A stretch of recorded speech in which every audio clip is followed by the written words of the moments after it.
In the heart of a downpour in Atlanta, a woman named Marisol Carter, dignified yet visibly tense, steps into the gleaming marble lobby of Meridian Financial, slides a modest pull tab of light across the counter, and requests access to her own funds.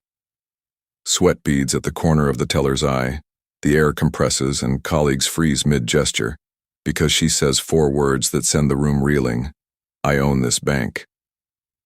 Before we dive deeper, let us know in the comments where you're watching from. We'd love to hear from you, and don't forget to hit that subscribe button so you never miss any of our upcoming videos. The camera of memory shifts, capturing in flashes what would soon unfold.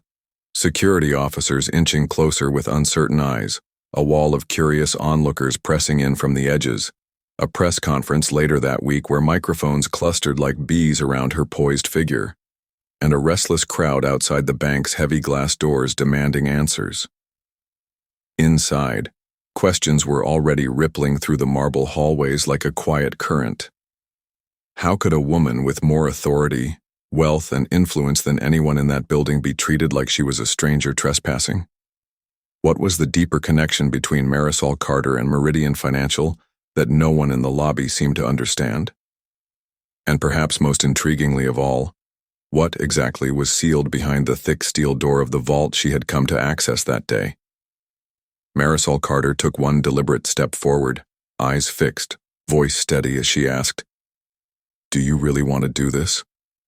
Then the moment froze, every breath in the room suspended before the scene faded to black. Long before Marisol Carter walked into Meridian Financial on that storm-soaked afternoon, her life had been defined by grit and relentless ambition. Born in the quiet town of Easton Springs, Georgia, she was the youngest of 4 children in a household where every dollar was stretched, every dream tempered by reality. Her father, a mechanic, and her mother, a school cafeteria worker, instilled in her the belief that education was the ladder out, but also that respect was something earned, not given. Marisol excelled in school, often studying under the dim light of a single kitchen bulb after her siblings had gone to bed. By her early 20s, she had negotiated her first small business deal, a local cleaning service she grew from 2 employees to 30 in just 3 years. This was followed by a series of calculated investments, property, logistics, and eventually, financial services. By the time she turned 40, Marisol had quietly acquired controlling shares in several institutions, including Meridian Financial, through a carefully structured holding company. The purchase was deliberate and discreet, meant to ensure her influence without inviting attention. But with ownership came friction. Old guard executives resented her authority, whispers circulated about her place in the industry, and she began to sense a resistance that went beyond business disagreements. News reports at the time chronicled rising tensions over racial discrimination in banking, and in private, former employees would admit she made some enemies, not all of them in the open. The respect she had earned in boardrooms did not always translate to the marble counters of the branches she owned, a reality that would surface with startling clarity on that day in Atlanta. On the day that would capture national attention, Marisol Carter arrived at Meridian Financial's flagship branch with the same quiet confidence that had carried her through decades of business.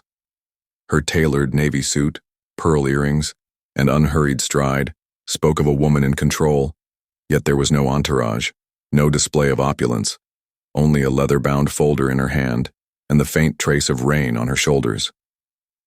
Witnesses recall the first moments as cordial, the teller's polite smile, the routine greeting. But within seconds the atmosphere shifted. The teller's eyes flickered to her ID, then to the computer screen, then back again with a subtle tightening of the jaw. According to statements, the conversation turned clipped, the once warm tone replaced by cautious formality. A man standing in line 2 places behind her would later tell reporters he thought it was just some policy issue. Another, seated in the waiting area, said he noticed something in the way the teller looked at her, like she wasn't supposed to be there. Marisol, unflinching, requested access to her safety deposit box, a request that should have taken minutes. Instead, the teller hesitated, whispered to a colleague, and reached for the phone. The branch manager emerged, posture rigid, and walked directly to the counter. leaning in as if to contain the exchange. Their voices lowered, but fragments carried through the hushed lobby. Questions about her identification, about authorization, about whether she was on the list. Marisol's reply was steady, unwavering, a reminder of her authority in the very institution they worked for. But as tension thickened, the manager straightened and, in a tone that balanced on the edge of challenge and dismissal, said, "Ma'am, I'm going to need to ask you to step outside."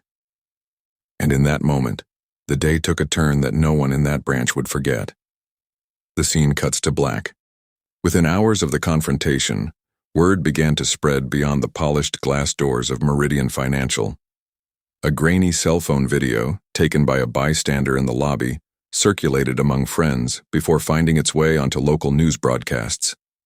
Anchors spoke cautiously of unconfirmed reports that a prominent businesswoman had been denied access to her own bank, their voices underscored by looping footage of Marisol Carter standing at the counter, her posture poised, but her eyes unblinking. Reenacted witness interviews painted a range of impressions. One described the exchange as an obvious misunderstanding, while another insisted it was something deeper, something personal. By the next morning, Meridian Financial issued a carefully worded statement claiming their staff had followed standard procedure to ensure account security. But online, the narrative was running away from them. Social media lit up, tweets in block capitals demanding justice, Facebook posts dissecting her every word, TikTok clips overlaying the lobby footage with captions like, "She owns the bank." It was here that a critical detail surfaced, one that reframed the story entirely. Marisol Carter was not merely a high-value client. She was a principal shareholder in Meridian Financial, her ownership hidden in plain sight through a holding company. Still, the digital storm churned with speculation. Anonymous accounts claimed she had presented a fraudulent ID. Others suggested it was a case of mistaken identity. A few even floated baseless theories of internal disputes over the vault's contents. And just as the speculation reached its loudest pitch, a quiet notification appeared in a small corner of the internet, a file uploaded by an unknown source. It was the bank's internal security footage from that afternoon. And with it came the words that would pull the entire country's attention into the heart of the story. But then, the security footage leaked. When the leaked security footage finally reached the public, it stripped away the carefully crafted narrative Meridian Financial had been clinging to. The grainy black and white video showed the entire exchange from the moment Marisol Carter approached the counter. The teller's body language, far from the neutral professionalism described in the bank's statement, shifted from guarded to dismissive within seconds. The footage captured the teller leaning toward a colleague, lips moving in what at first seemed like an aside, until the enhanced audio revealed the quiet, cutting remark. "She doesn't look like she belongs here." The lobby's ambient sounds made the words almost inaudible, but they were there, undeniable. Within days, court filings began to appear, naming both the bank and individual staff members in a lawsuit alleging discrimination and wrongful denial of access. When Marisol Carter addressed the public for the first time, she stood before a cluster of microphones, the rain from that fateful day replaced by the sharp flash of cameras. Her voice was calm but resonant as she said, "I built this institution, and they tried to lock me out." The revelation that followed added another layer to the unfolding drama. Marisol had not been at the branch for a business deal or even a large withdrawal. She had come to access a private safety deposit box that contained some of her most personal possessions: a signed will, legacy papers outlining the future of her business holdings, and a rare heirloom passed down through generations of her family. It was a visit rooted in personal legacy, not corporate maneuvering, making the public humiliation and denial even more striking. The footage and her words ignited a national conversation, transforming the incident from a local controversy into a defining story about power, ownership, and the right to what is already yours. Months after the confrontation inside Meridian Financial's flagship branch, the courtroom delivered its verdict. The judge's ruling was clear. The bank's actions had been unjustifiable, and the incident constituted a wrongful denial rooted in prejudice. Marisol Carter not only retained full access to her accounts and vault, but was also awarded a substantial settlement. Meridian Financial issued a formal public apology, though it was delivered with the practiced precision of corporate language. Quietly, without press releases or public acknowledgement, the teller and branch manager involved were removed from their positions. Marisol, true to the values she had carried since her early days in Easton Springs, chose to turn a portion of her settlement into something larger than herself. She established a fund aimed at helping minority entrepreneurs secure the loans and capital often withheld from them, a move that quickly gained national attention for its symbolism and substance. Yet in interviews, she revealed a final, deeply personal truth. This was not the first time she had been denied access to something she rightfully owned. Years earlier, in her 20s, she had been locked out of a small property she had purchased outright, the landlord refusing to hand over the keys because he didn't think she was the owner. That early humiliation had stayed with her, shaping her resolve and sharpening her instincts. Now, standing at the close of a battle fought in the very halls she owned, she delivered the words that would frame her story for history. Owning the bank didn't stop them from seeing her as someone who didn't belong, but she made sure it never happened again, to her or anyone else. And so, from the rain-slicked pavement of that Thursday afternoon in Atlanta, to the final gavel strike in a courtroom packed with quiet onlookers, the story of Marisol Carter stood as both a caution and a call to action. Her journey through Meridian Financial's doors was never just about retrieving a few items from a vault. It was about what happens when ownership, authority, and identity collide in full view of the public.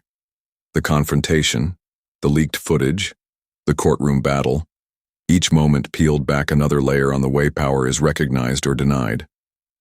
As her case closed and her fund for minority entrepreneurs began to take shape, one question lingered in the minds of thousands who had followed her fight. What do you think this story says about power, perception, and prejudice? Let us know in the comments. We read every one. And if you thought this was shocking, wait until you hear the story of the CEO who fired her entire board in one afternoon. Subscribe for more real-life business power twists.